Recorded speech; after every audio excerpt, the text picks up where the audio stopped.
Hello and welcome back to my RC channel. I'm AndyRC and today I'm going to be showing you my new 3D printer. Now, I've been wanting to get a 3D printer for absolutely ages, but I have been putting it off for a few reasons really. The first one is that it looks really complicated and I struggle a lot of the times printing stuff off on a piece of paper.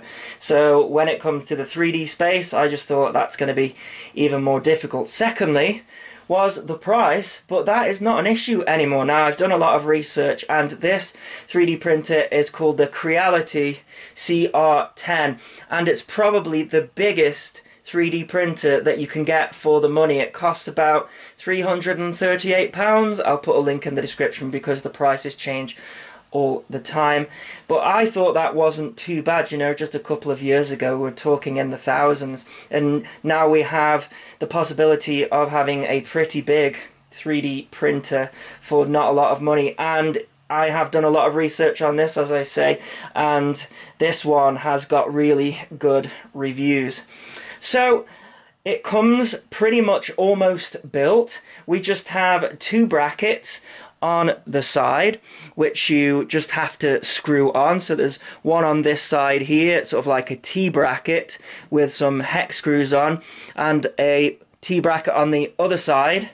And then we have got three axes that need plugging in, so X, Y and Z.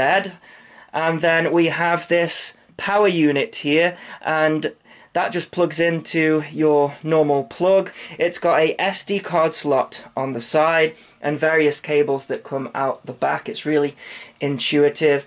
And with this model I got given some free PLA, and that is what you can see here. So you've just got two thumb screws and a little bracket, and then this holds your 3D print material.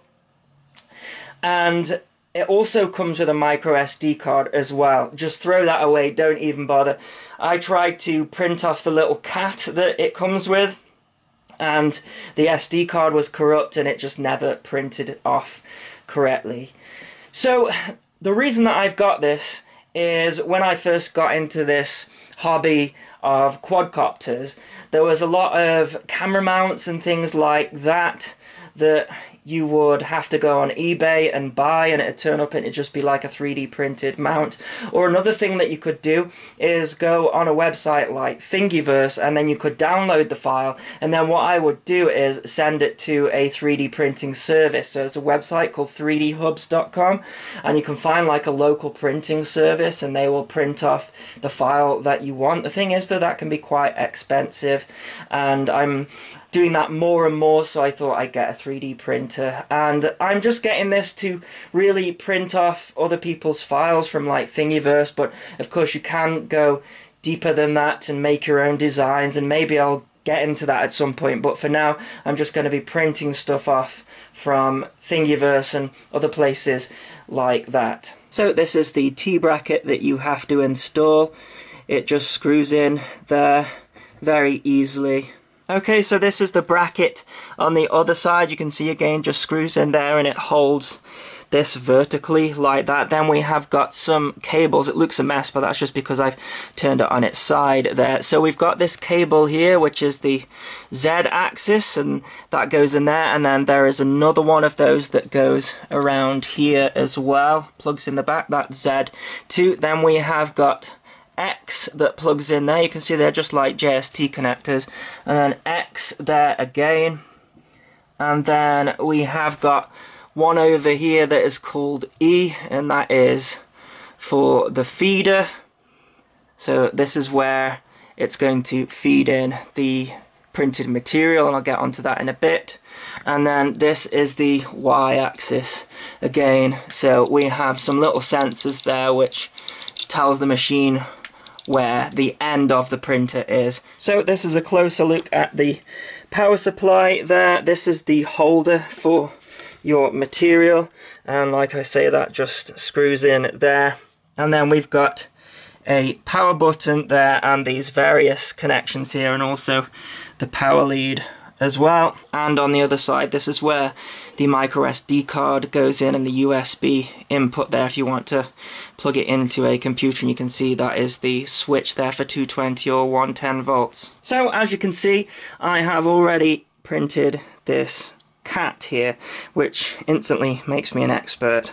Not really, but this is not the cat that comes on the micro SD card of this printer. This is one that I have downloaded from Thingiverse and custom set up for this printer, and that is the key to all of this.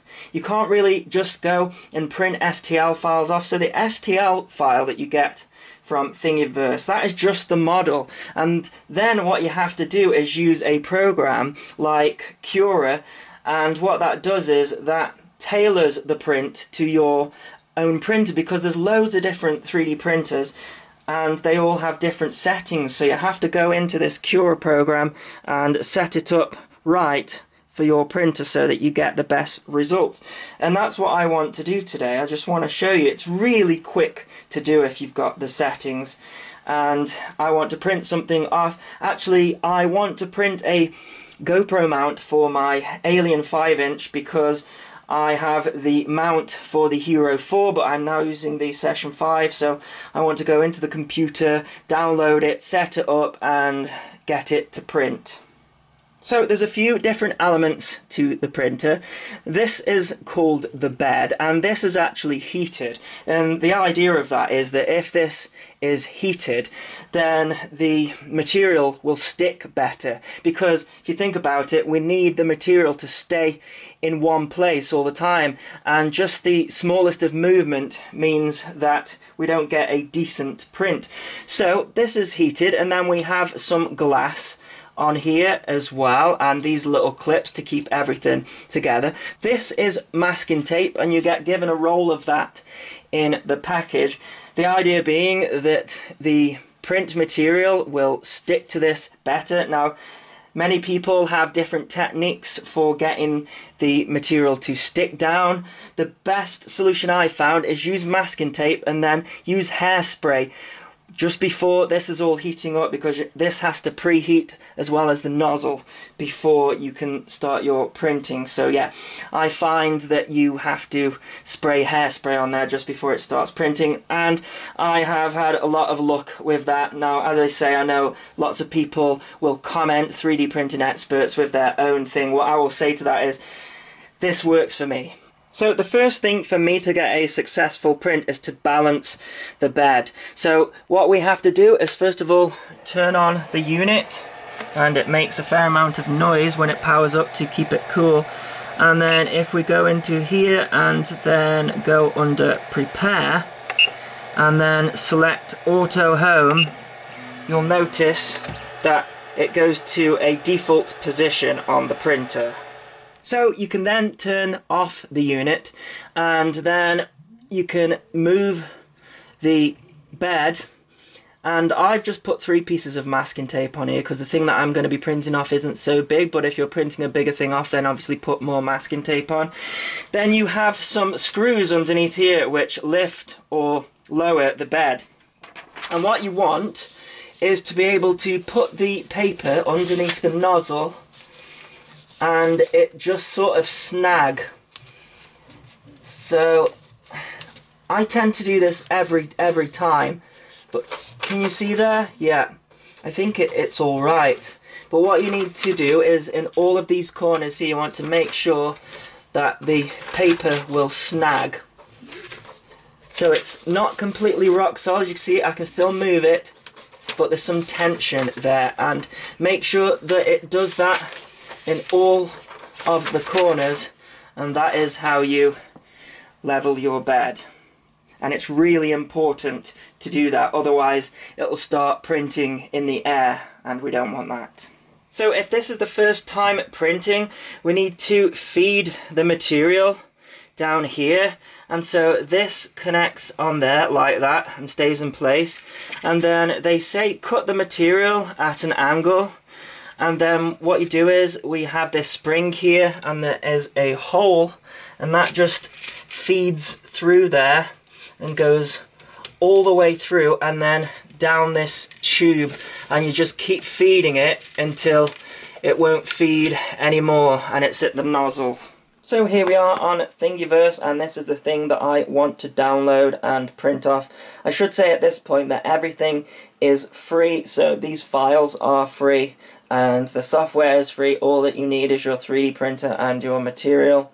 So this is a 25-degree GoPro Session 5 mount for the Impulse RC Alien frame, and if I scroll down here you can see thing details. It tells you some of the printer settings recommended, but I'm going to ignore those for now. What I'm after is the material. So I'm going to be using PLA here, which is a stiff material, but a lot of these mounts require a flexible material so that the camera sort of just wedges in. But I can see down here that it's saying that it's got excellent results printed with ABS, which is also a stiff material, so I should be fine to print this one out on PLA. So if I go to the thing files there and then download the STL file, you're then going to want to download a program called Cura. They call them 3D splitter programs, but what Cura is going to do is take this STL model and convert it to a file called G-code, and G-code is basically the directions for your specific 3D printer to print off this model. So if I now click this, because I've already installed Cura, then Cura will open. This is version 2.60. I think there's a newer version out now, but this one's a fairly latest version. Right, so it's asking me to download a new version now. I'll just close that. So this is our virtual 3D printer, and if I right click on the mouse and then move it around, I can move around the model. I can also scroll by moving in as well, but the first thing that you're going to want to do is set up your printer if you haven't done so before. Now this is going to be specific to the CR10. So if I come up here and then add printer, then that'll take you through to a wizard. But I'm going to select manage printers because I've already done that. And you can see there we can add from there as well. And you've got various presets of printers. But for the CR10 you're going to want to select the Prusa i3. I'm not sure why that is. It must have a very similar setup. But then if we go into the machine settings, I downloaded all of this information off the internet. All of these figures need to go in here, and the CR10 uses a material diameter of 1.75, so that's the 3D print material, so it's important for that to go in. These are all the print head settings, so if you are getting the CR10 then you can copy all of this, but if you've got another printer you can find the information online. So yeah, that's the printer setup there, and you can see there we've got the material PLA. We can select various different materials here, and the profile I have set it to fine. Now we have some recommended settings here, but I'm going to go through both of them. So the first one is infill, and I'm setting that to 20%. That is literally how it uses struts to fill the inside here, and I'll show you that in a moment. And then we've got generate support, and I have found this to be pretty crucial. And you see if we go around here, we have got some holes here, and what generate support does is it puts struts in here, and that means that when it's printing in the air it's not going to sort of fall over and flop about and potentially ruin your print. And then this is also important, I found as well, build plate adhesion, and what that is going to do is build a bigger plate that can be broken off around here. It just helps the model to stick to the base easier. So if I go into the view here and then go onto layers, we can see those. So it then puts the model into how it's going to print off, and then I can use this slider here to go down, and you'll see the different layers there. Now this is infill here, and obviously the more that you have of that, the longer it's going to take to print. So it tells you down here 2 hours 16 minutes there. So if I increase the infill to 100, it'll change it, but then you can see that's gone up to 3 hours 46 minutes, and we don't need it to be that because it's going to be heavier as well. But you can see there that this is the base that it's going to print off there, and then these are the struts that it is putting in, and it's just going to make it easier for it to print. These are removable. You might need to use some cutters. Now the printer does come with some really nice cutters actually, and also might need to sand it down, so there is that, but I found that I get more success doing that. I really like that. You can go down all the different layers and see how it's gonna print, etc. But if we go back to solid, and I'll just show a couple of other things that you can do.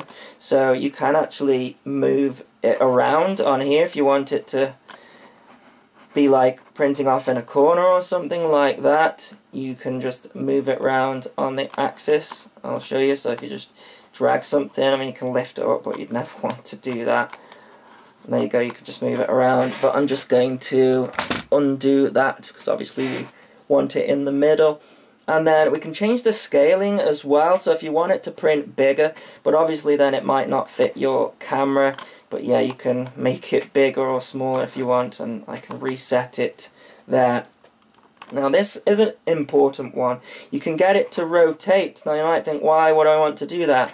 But I did once download a model that was just floating in the air and at a funny angle. In fact, I have got that here somewhere. There we go, just look at that. So if that tried to print without any struts, well, it'd just fail, wouldn't it? So we can actually go onto there and then select lay flat like that, or you can move it around yourself, but I recommend selecting lay flat. But there you go. Right, so that's all of the views covered. So if we go into custom now, again, I just downloaded all of this off the internet. There's also a fantastic Facebook group which is so active for the CR10, so I'll link that in the below as well. You literally post a question, it's answered straight away. But we have got the layer height of 0.1, wall thickness 0.8, infill density, we already talked about that. Printing temperature, 200 is fine for PLA. And then the build plate temperature is 60, I find is working fine. Diameter, that's the material, that's very important to get right for your printer. Flow, 100%. And then enable retraction, then I've got my retraction speed set to 25. These seem to work fine for me. Print speed 50, travel speed 100, and we have cooling for the fan, so it's got an onboard fan. And then generate support, and then this is where you can change it, so it doesn't have to be everywhere, but I find everywhere works. And then build plate addition, that's that bottom plate. You can have it thicker and bigger if you like, but I find that that is fine. So now we can save the file to a removable drive, so you can put a micro SD card in to your computer and save it to a removable drive. You can plug your computer directly into it, but I prefer to have them running separately because why not? So save to removable drive. So if we then go on to the file here, you can see G-code. So then we eject that SD card and put it into the power supply of the printer for it to print separately. So another thing that I'm going to do is set up a time-lapse with a webcam. So I've downloaded a piece of software called Yawcam, and that's the preview there. You have to make sure that the camera's very still, of course. So then if we go onto the setup here, it's a free program like say Yawcam, and if we go under settings, you can select your webcam there, and then if we go on to edit settings, we want to go on to file. Now this piece of software is also going to create a movie afterwards as well, and in order for it to get the numbering right, you have to put 3 zeros after the file name, otherwise it goes in a strange order. And I'm setting up the interval every 20 seconds, and then if we open up the wizard there, what we want it to do is have an unlimited number of images. So I'm going to do that. You can also select the directory where it's going to save all the images as well. And then if we press next, you can change the name, etc. and the file type, and that's that. So now when I press OK on here, if I press enable on there, it's going to create a file every 20 seconds, and then once it's done that, we have got this images to movie option here, and I can add images there, and then if I do Control A and select all like that, you can now see that everything's in the right order, and then I can click make movie. It happens really quickly, so let's just call that test make movie, and there you go, we have got a nice time lapse. Also put down the time it took to print as well, which is quite nice. Okay, so now I have put the micro SD card into the unit. I'm going to turn it on, and then if we use this dial here and then press enter, first thing I want to do is go under prepare and then send it home, and then it will go back to its home position there. And then if we go back on here and go main and then print from SD card, you'll see the G-code file there, and if I press print, what it's now going to do is heat the bed up to the amount that we put in Cura, and then once it's done that, it's going to heat the nozzle up. We can actually adjust that if we got it wrong. I think it might be in tune there, so yeah, you can go ahead and change that, which is quite nice. But now the next thing to do is wait for this to heat up and this to heat up, and just before it starts to print is get the hairspray ready, or glue stick. Some people like to use a glue stick, and then we are ready for it to start printing, and I need to set my time lapse going as well. So while this is all waiting to heat up, you might notice that I have got this bracket on here, and this is the great thing about a 3D printer. Once you have one, you can start printing stuff off that improves the printer. So this is to stop the strain on the wire for the bed, and there's various other things I need to print off as well, like there's one for the fan. There's loads of modifications to do. So the bed has heated up, and now the nozzle's heating up. I got my webcam ready, so just before it starts to print, I get my hairspray and spray it on here, and then I use a bit of paper to sort of dab it down. It makes it ultra sticky. I've seen various different methods, of course, people using glue sticks, people using Kapton, but this one seems to work for me anyways. So we're getting close to 200 here, 91. Okay, it's going to go any minute now, so I'm going to spray this all around where it's going to print off, and then I just dab this on here to make it sticky, and then if I touch it, it's very sticky. It should go any second. So it's lifting up, and it's going to start printing off the base plate. So this is going to take about 2.5 hours to 3 hours, I would say. It's never usually accurate. And this is the kind of noise that it makes as well. They're not too noisy. You can print off like feet for vibration dampeners if noise is a problem. Sometimes you get acoustics going through to the desk. But anyways, it started, so I think it's time to cue the time lapse.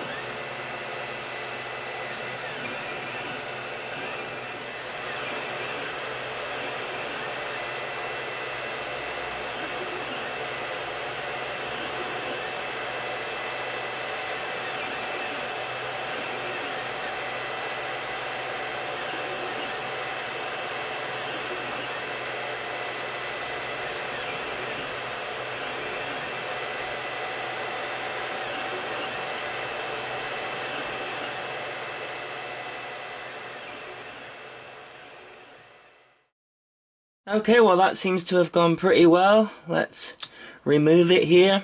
So you can see there we have this base that it has printed off, and we've got a couple of struts in there that need breaking off in there as well.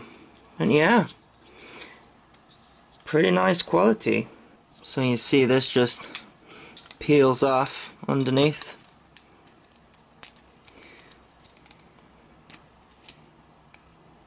And you get given a pair of precision cutters to get some of these burrs off.